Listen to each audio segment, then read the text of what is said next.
오늘 계속해서 레벨레이션 계시록 말씀 보겠는데요. 17장을 중심으로 여인의 정체라는 제목으로 말씀을 드리도록 하겠습니다. 계시록 17장입니다.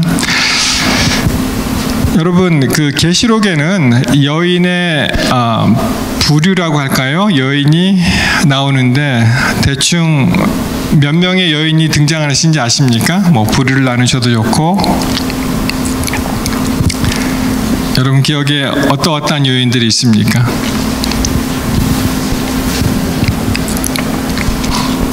예, 아마 정답을 다 말씀하셨는데 마스크를 통과할 때 걸려서 제가 못 듣는 것 같습니다. 전부 이제 3명의 여인이 나오죠. 그래서 그 대표적인 악의 세력 이세벨이라는, 이분이 이 씨는 아닙니다. 여러분 아시죠? 영어로 보시면 제제벨 그렇게 되어 있는데, 우리 가운데 이씨 성을 가지고 계신 분이 계신데, 뭐 제 어머니도 이씨기 때문에 이 씨를 절대로 폄하하는 것은 아니고요. 이 이세벨이란 여인이 등장을 하죠. 참 얼마나 악독한 그런 일을 했는지. 그렇죠?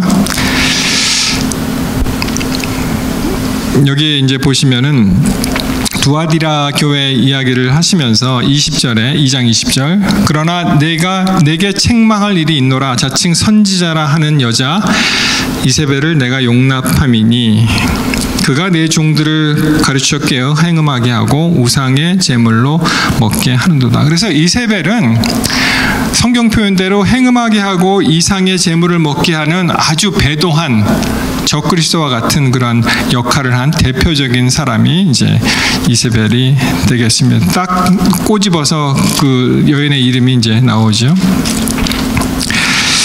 그리고 이제 그 계시록 12장에 가시면 이 정숙한 여인, 순결한 여인의 이야기가 나옵니다. 하늘에 큰 이적이 보이니 해를 입은 한 여자가 있는데 그 발 아래는 달이 있고 그 머리에는 12별의 면류관을 썼더라. 그래서 이렇게 정숙한 여인이 있는 반면에, 여인은 다 아시는 대로 뭐를 표상합니까? 성경에서 교회, 그렇죠? 그리고 오늘 함께 살펴보실 계시록 17장에는 음녀의 이야기가 나옵니다. 자, 뭐 이 음녀에 관해서 여러 가지 화보가 있지만 어떻게 제가 고르다 보니까 이렇게 이제 묘사할 수가 있습니다. 주로 이제 자줏빛 빨간 계통의 빛이 있고 금잔을 들고 포도주를 마시고 짐승을 탄, 그렇죠, 그런 음녀의 상이 되겠습니다. 자, 1절부터 보십니다. 또 7 대접을 가진 7 천사 중 하나가 와서 내게 말하여 가로되 이리 오라. 많은 무리에 앉은 큰 음녀의 받을 심판을 보이리라. 그래서 이 계시록 17장의 배경은 우리가 16장에서 살펴보았죠. 7 대접에 관한 이야기가 있었는데 그 중에 하나 7 대접을 가진 7 천사 중에서 이 음녀에 관한 이야기를 합니다. 그가 어디에 앉아 있습니까? 많은 물 위에 앉은 큰 음녀의 받을 심판. 그래서 음녀가 받을 이제 심판이 됩니다.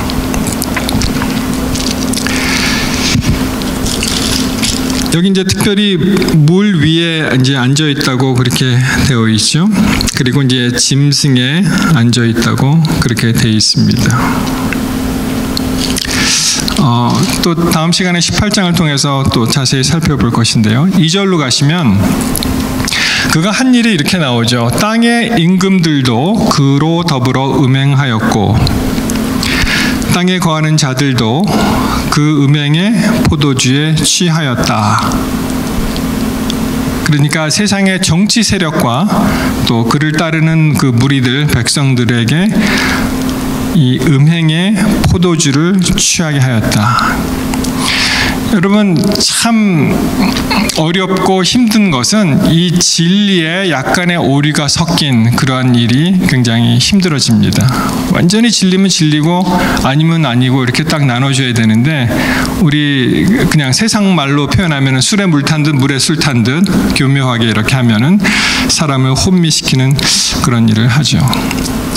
물론 여기서 음행의 포도주라고 말씀하신 것은 이제 비유적으로 말씀을 하셨죠. 그렇지만 성경의 비유는 또한 실상을 반영하기도 합니다.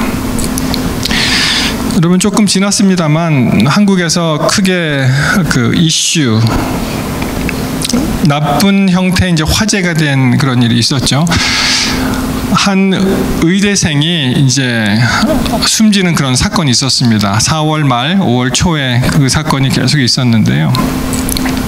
이 정민이라는 그런 사람의 그 스토리입니다. 22살인가 된 것 같아요. 본과 한 2학년 정도 다니는 아이 같은데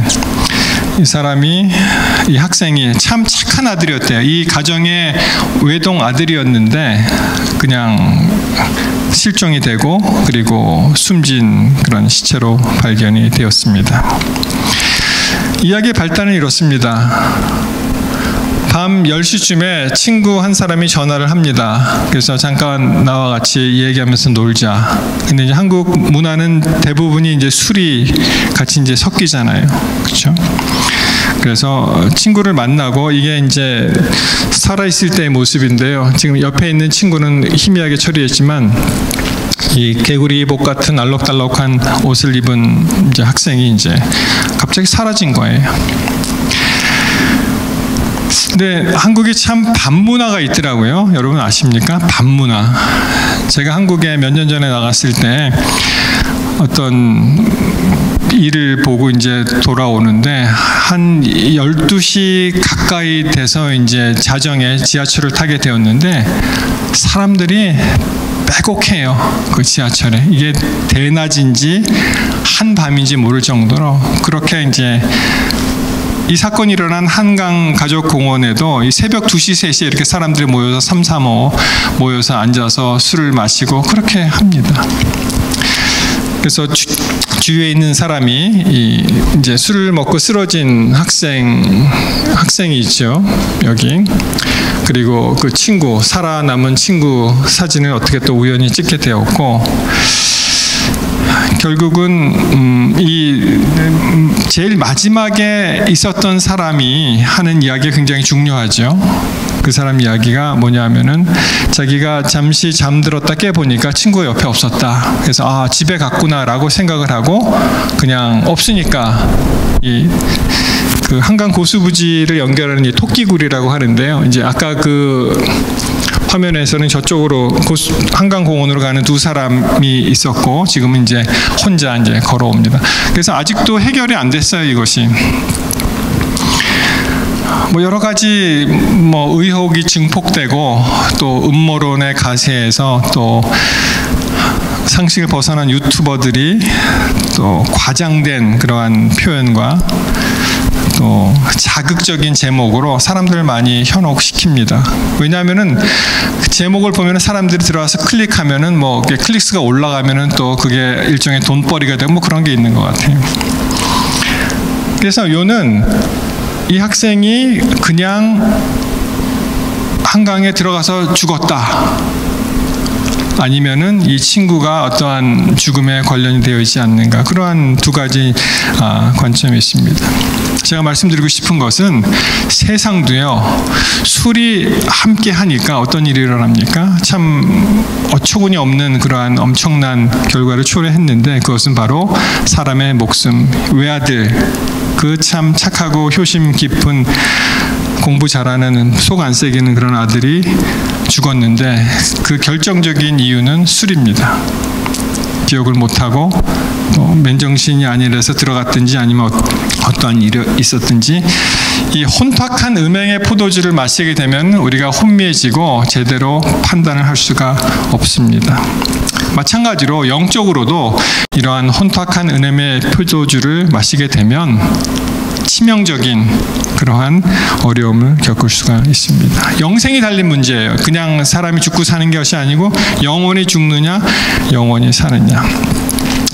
계속 보시겠습니다. 3절에 보시면 곧 성령으로 나를 데리고 광야로 가니라. 내가 보니 여자가 붉은빛 짐승을 탔는데, 아까 그 보여드린 그림 붉은빛 짐승을 탔는데 그 짐승의 몸에 참남된 이름들이 가득하고 7머리와 10뿔이 있다.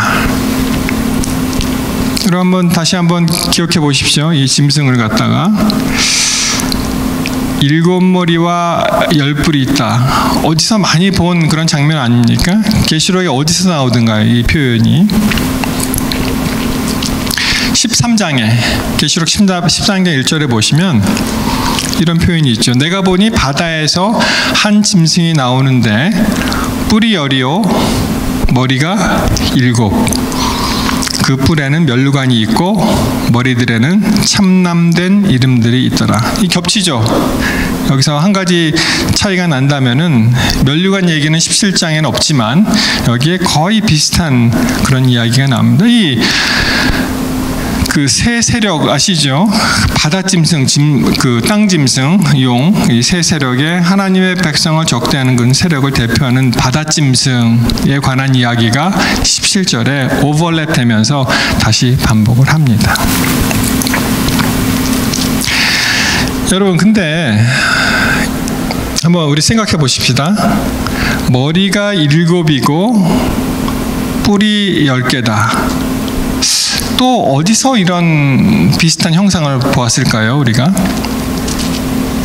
그렇죠. 다니엘이 맞습니다. 예언서니까 서로 상통하는 점이 많이 있죠.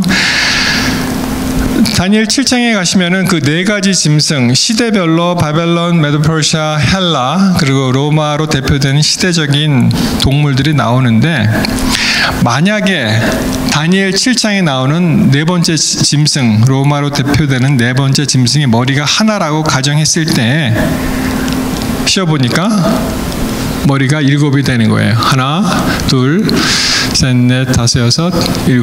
그렇죠? 그리고 뿔이 또 10개가 있습니다. 그러므로 이 짐승들이 대표하는 것이 무엇입니까? 이스라엘 백성들, 하나님의 참된 백성들을 핍박했던 그런 나라들이잖아요. 그런 세력들 아닙니까? 그 세력의 종합을 이 다니엘 7장에서 순차적으로 배열을 했고, 계시록 17장에서는 모아서 하나님을 적대하는 세력의 하나의 집합체로 여기서 제시하는 것입니다. 4절 보시면은 그 여자는 자줏빛 붉은빛 옷을 입고 금과 보석과 진주로 꾸미고 손에 금잔을 가졌는데 가증한 물건과 그의 음행에 더러운 것들이 가득하더라. 그렇죠? 원래 이 자줏빛과 붉은빛은 이 로열 컬러입니다. 우리 카페 색깔도 이제 붉은 계통인데, 쭉 역사적으로 보나 성경적으로 이제 보나 이 자줏빛을 나타내는 것은 굉장히 큰 권위를 가지고 있는데, 이 여자가 그 흉내를 내는 겁니다. 내가 최고의 권위를 가지고 있다는 흉내를 냅니다. 그리고 금과 보석과 진주로 꾸몄다. 굉장히 사치하고 부유하고 또 하나의 재력을 가지고 있는 그런 표현이 되어 있는데, 그 금잔에는 가증한 물건과 음행에 더러운 것이 가득했다. 그러니까 이 쉽게 얘기해서 이 음녀, 우리 한글 성경의 음녀, 영어 표현으로 스칼렛 할렛은 음녀이며 이게 창녀입니다. 그렇죠? 사람들을 유혹하고 또 어지럽게 하고 거짓과 참을 섞고, 그리고 결국에는 사람들을 멸망의 구렁텅이로 빠뜨리는 그러한 음녀입니다. 자, 계속 보십니다. 5장 5절에 보시면 그 이마에 이렇게 기록되어 있죠. 이 음녀에 대한 비밀을 하나하나씩 이 설명을 해주는데 어떻게 됩니까? 이름이 써 있는데 어떻게 쓰여 있어요? 비밀이라. 비밀. 큰 바벨론이다. Babylon the Great. 그리고 땅의 음녀들과 가증한 것들의 엄이라 하였더라. 여러분 질문 하나 드리겠습니다. 엄마가 되기 위한 유일한 조건이 뭐예요? 어떻게 하면 엄마가 될 수 있습니까? 우리 여성분들 다 경험하셨죠? 아이가 있으면 엄마가 되는 거예요. 그렇죠? 아이를 낳고 키우면은 엄마가 되는데, 보시면은 이 이름이 어떻게 되어 있다고요? 비밀인데, 바벨론인데, 음녀 가증한들의 엄마다, 이렇게 표현이 되어 있습니다. 여러분, 저는 어떠한 우리와 신앙을 달리하는, 예를 들어서 로마 천주교 우리 그들을 절대로 미워하지 않습니다. 여기서 얘기하는 것은 페이퍼시, 그 교황권에 관한 얘기예요. 거기에 수많은 하나님의 참 백성이 있을 거라고 믿지만, 그가 하는 그 권위를 가지고 휘두르는 그들이 하는 것이 이제 여기 적나라하게 이렇게 나타나는 것입니다. 로마 천주교에서는 뭐라 그럽니까? 내가 엄마 교회다 그러잖아요. 그런 소리 들어보셨어요? 그리고 개신교, 모든 흩어져 있는 개신교한테 다 돌아오라, 엄마한테 돌아오라, 이렇게 얘기를 합니다. 계속 보시겠습니다. 6절에 또 내가 보매 이 여자가 성도들의 피와 예수의 증인들의 피에 취한지라. 와, 대단한 얘기죠. 사람을 굉장히 많이 죽인 그런 형상이 나옵니다. 내가 그 여자를 보고 기이 여기고 크게 기이 여겼다. 와, 어떻게 저럴 수가 있느냐, 그렇죠? 영어 표현을 보면 I marveled with great amazement. 와, 저게 뭐야? 굉장하네. 심각하게 얘기하면 끔찍하네. 그렇게 될 것입니다.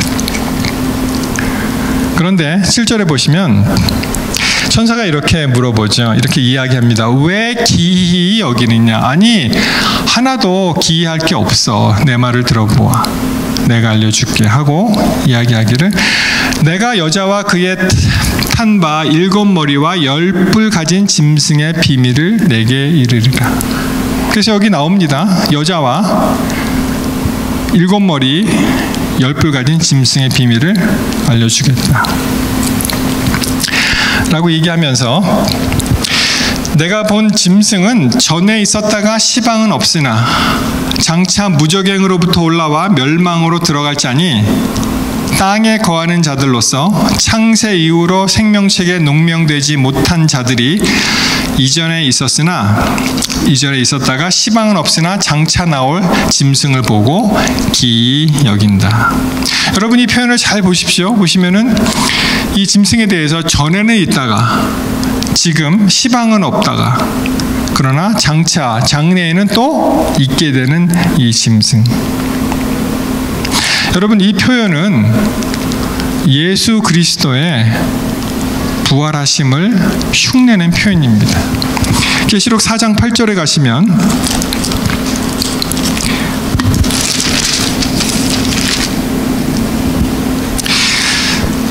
여기에 이렇게 되어 있죠. 네 생물이 각각 6날개가 있고 그 안에서 주위에 눈이 가득하더라. 그들이 밤낮 쉬지 않고 이르기를 거룩하다 거룩하다 거룩하다 주 하나님 곧 전능하신 이여, 전에도 계셨고 이제도 계시고 장차 오실 자라. 전에도 계셨고 이제도 계셨고 장차 오실 자, 우리 예수님, 하나님. 예수님은 전에 계셨고 돌아가셨을 때는 안 계시고 부활하셔서 또 나타나시죠. 그런 표현입니다. 이것이 흉내내는 거예요. 계속 이 오류가 진리를 따라서 흉내내는 표현이 여기 나옵니다. 전에 있다가 시방 없고 장차 또 있게 되는. 그런데 여기 이제 결정적인 그 증거가 하나 나오는데요.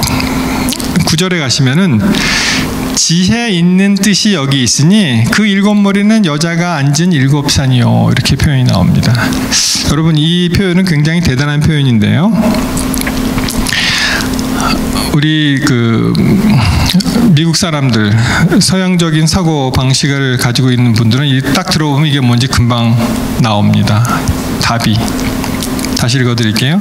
지혜 있는 뜻이 여기 있으니 그 7머리는 여자가 앉은 7산이다. 7머리는 여자가 앉은 7산이다.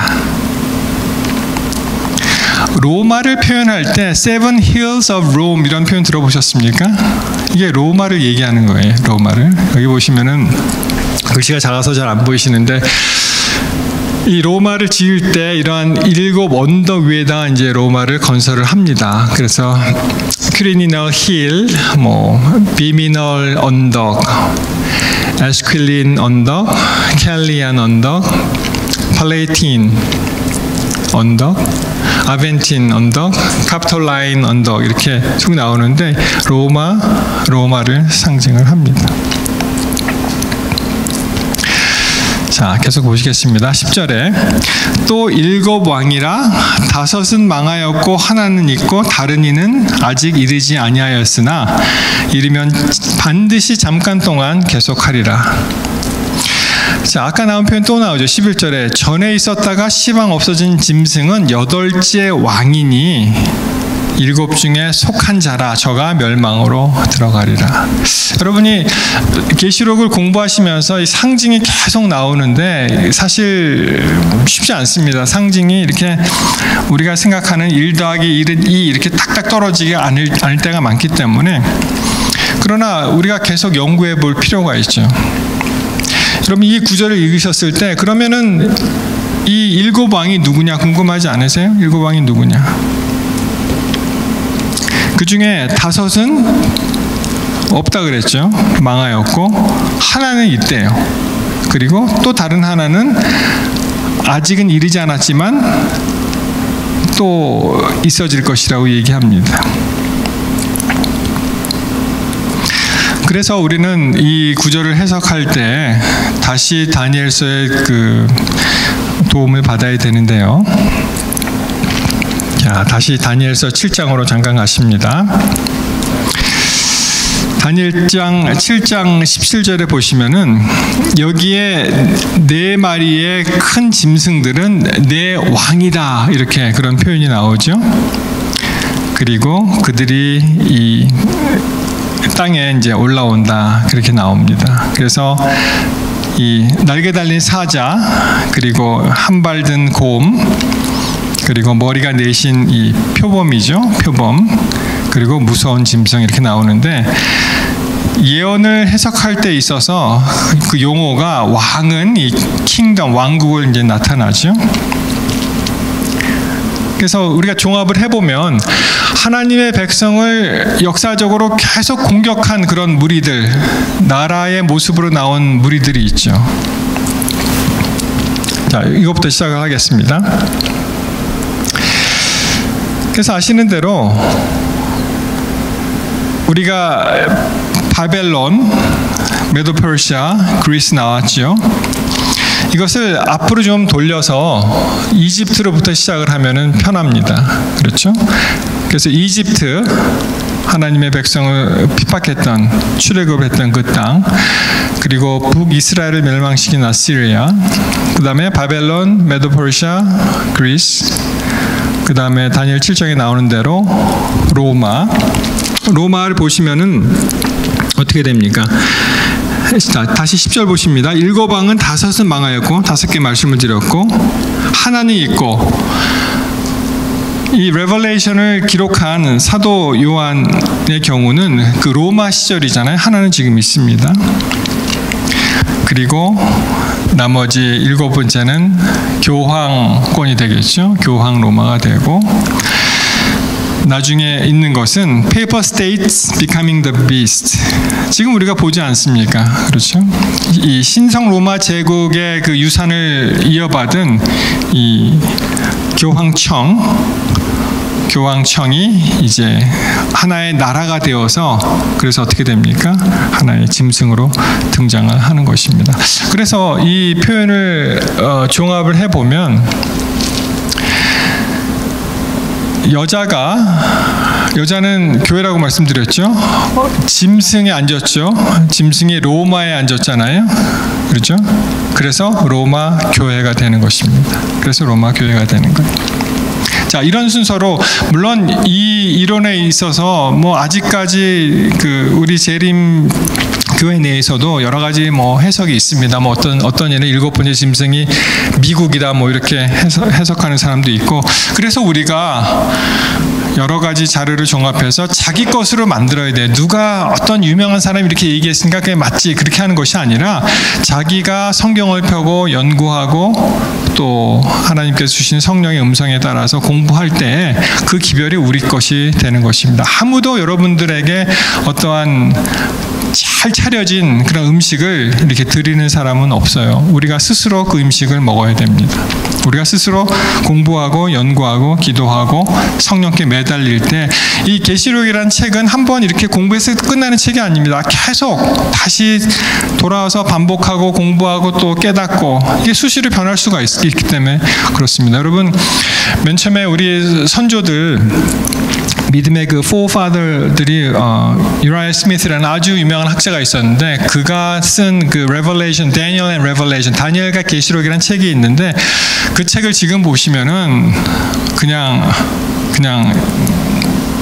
좀 재밌어요. 왜냐하면은 막 북방왕과 남방왕 이야기할 때, 그 당시에는 그 오토만 터키가 있기 때문에 거기랑 막 이렇게 결합을 시켜서 재미있게 막 이렇게 풀었지만, 사실 우리 지금 시대에는 그것을 믿는 사람 없습니다. 여러분, 최근도 아니고 조금 됐는데요, 굉장히 저로서는 이제 충격적인 그러한 그런 사실을 이제 발견하게 되었는데, 여러분, 이분은 존 펄린이라는 그 계시록의 대가입니다. 앤드루스 세미나리에서 제가 수학할 때 이래서 세미나리를 공부하는구나라고 할 정도의 굉장히 그 명망 높고 실력 있는 그런 교수였습니다. 지금은 이제 로말린다 대학으로 이제 옮겼죠. 그래서 계속 종교학 거기서 가르치고 있는데, 이분이 이렇게 이야기했어요. We then looked at Ellen White's Sunday Law statements in light of the history of her time. The idea of a national Sunday law in Congress was very relevant in 1880s, and her statements to that effect all occur around the year 1888, when there was a bill in the Senate to impose a national Sunday law. 이분이 그 일요 법령에 관한 이야기를 이제 하는데, 요약을 하면 엘렌 화이트 당시에 일요 법령에 언급을 한 것은 그 선지자가 사는 그 당시에서 굉장히 적절한 것이었다. 그렇게 이제 오늘 뗐고요. 그리고 의회에서 그 일요 법령 제정을 하게 된다면은 1880년대에는 굉장히 그것이 적절하였고, 어쩌면은 1888년에는 제정될 수 있는 그러한 환경이었다. 이렇게 얘기했습니다. 계속 보시겠습니다. She makes no such statements in earlier years, but sees local laws as evidence of something bigger to come. The something to come is not specified. We noted that the conditions in the United States that made the Senate bill plausible faded away in decades that followed and have not returned.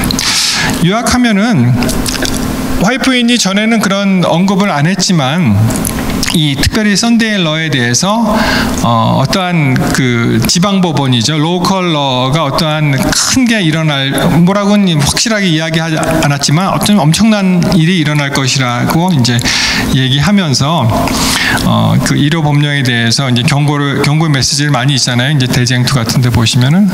그렇지만은 지금 현재 보니까 어떻습니까? 상원에서 그러한 법령이 제정될 기미는 점점 사라지고 있고, 그런 법령이 다시 오기는 좀 힘들지 않겠냐라는 개인적인 의견을 이분이 펼쳤습니다. 하나 더 보시겠습니다.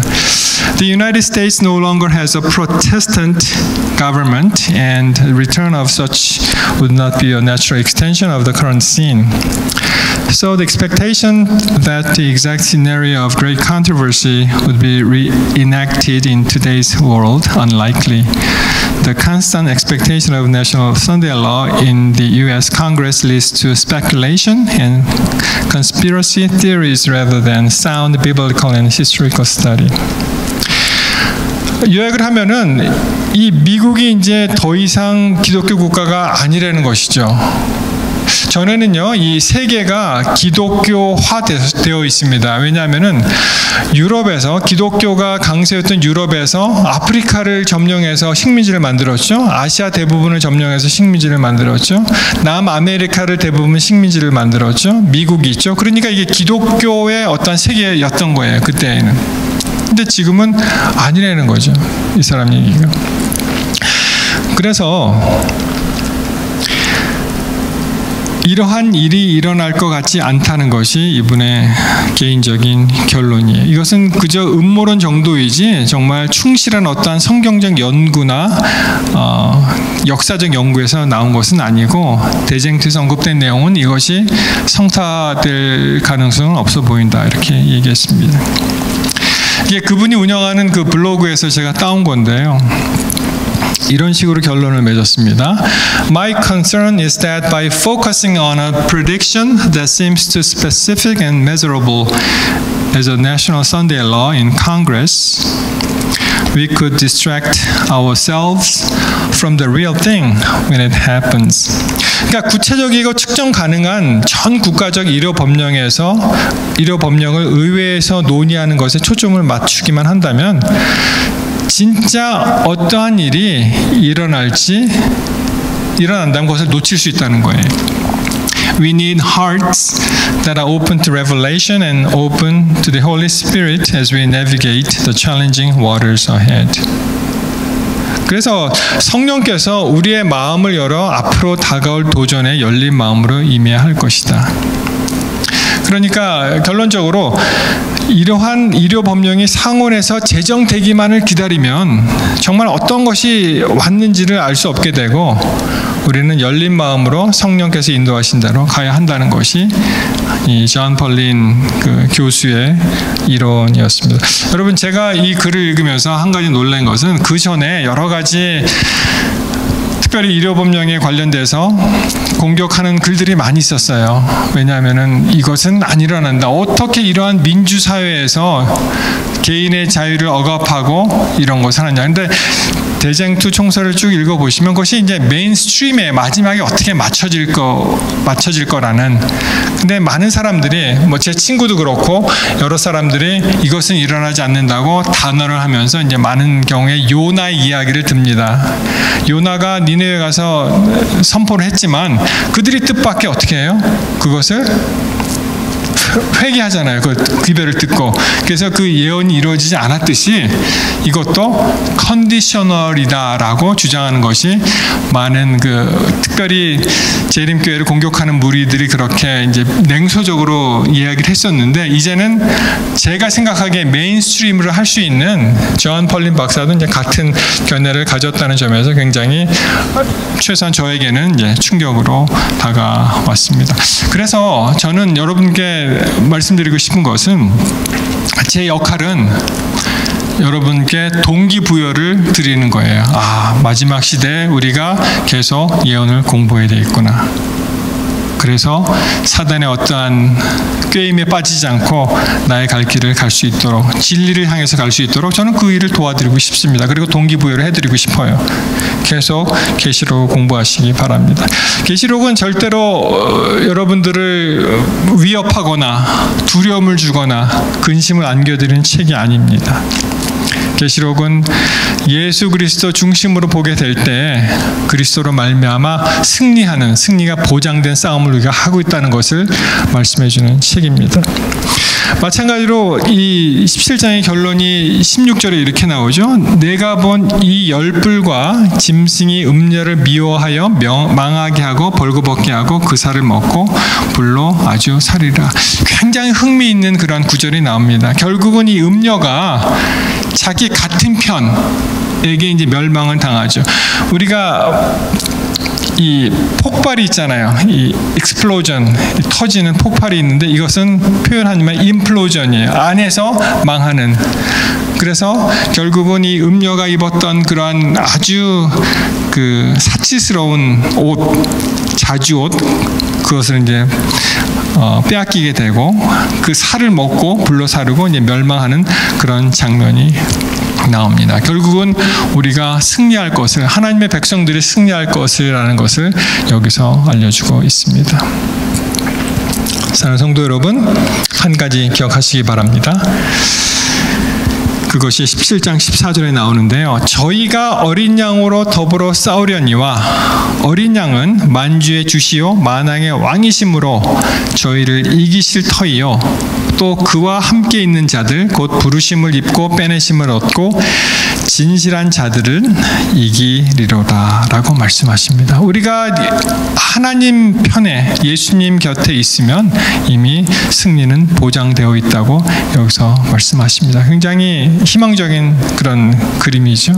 우리가 계시록에 참 어둡고 힘든 그런 여러 가지 사건들이 많이 있지만 어린 양이 더불어 싸우려니 만주의 주시여 만왕의 왕이시여 저희를 이기실 터이요 그와 함께 부르심을 입은 자들을 빼내시고 진실한 자들이 이기리라고. 그리스도의 승리가 바로 우리의 승리가 될 것이라고 확신합니다. 사랑하는 성도 여러분, 계속해서 이 말씀의 마지막 시대에 말씀을 붙잡으시고 또 하나님께 매달리시기 바랍니다. 진리를 갈구하시기 바랍니다. 그래서 결국에는 이 최후의 싸움에서는 승리하는, 모두가 승리하는 저와 여러분이 되시기를 간절히 바라면서 말씀을 마치겠습니다.